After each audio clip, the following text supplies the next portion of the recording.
I would have created organizations ranging from neighborhood block watch to making sure that our nuclear power plants are secure, to immediately proposing to Congress legislation such as Senator Evan Bayh and I proposed of service to country, to create additional organizations, to expand AmeriCorps, expand Peace Corps, expand the military.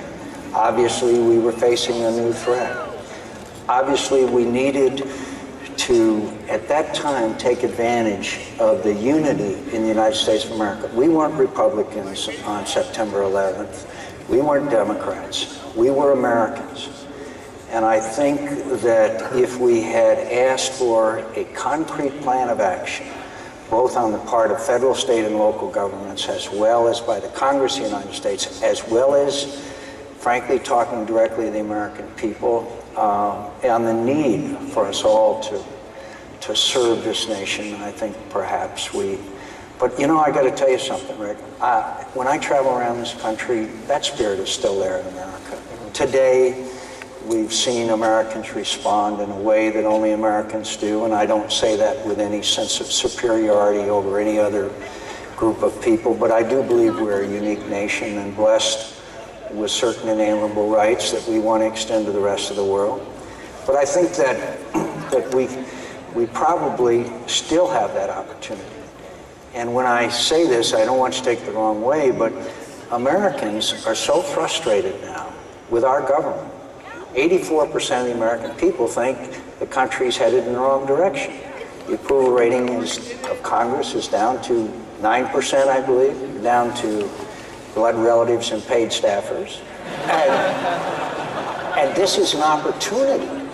This is an opportunity to lead the nation and talk to the American people and reform our government and ask for more service. Well, Senator, what are the obligations of citizenship other than paying taxes? And should there be, do you see service connected to what you're talking about in Washington? And should there be something compulsory?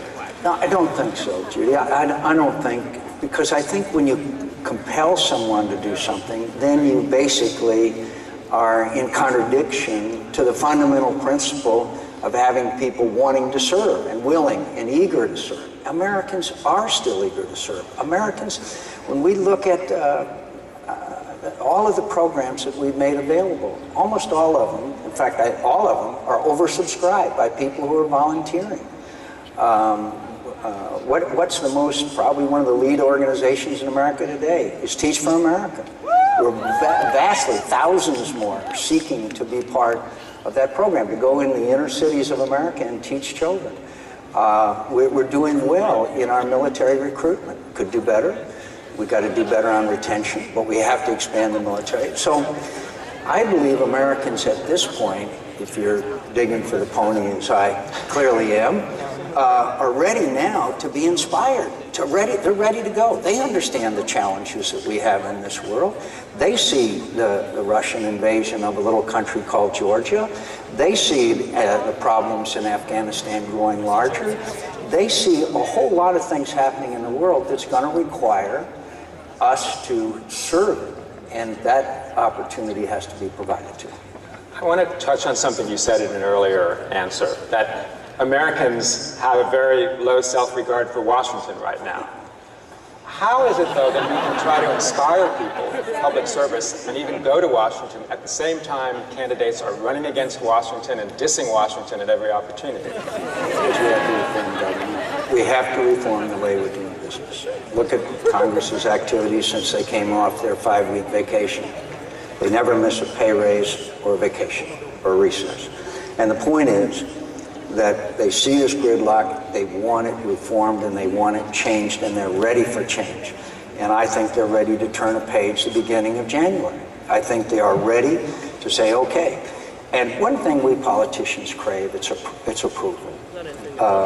And I think that if they saw us working together, the way that we did for a period of time after 9/11, look, we presided over the biggest reorganization of government since the creation of the Defense Department and the creation of the Department of Homeland Security. We did do a lot of things right after 9/11, but it gradually eroded And now I think the American people are ready. They're ready to rally behind, frankly, a new page to be turned in America's history. Senator, we have less than a minute in this block, but do you think the length of your service in Washington gives you a unique understanding of the changes that need to be made? Help us understand how that is. Well, first of all, you know, I wasn't elected Miss Congeniality again this year. And the fact is, I fought them and fought them and fought them. And we have achieved some reforms. With Russ Feingold, we achieved a landmark campaign finance reform bill.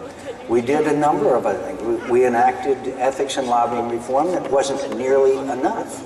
I've fought against them, and there are allies there. We're not all to go along to get along crowd. And I know how it works, and I know how to fix it, and I know where the problems are. And so I'm confident we can fix it. Thank you, Senator. We'll be right back after this short break.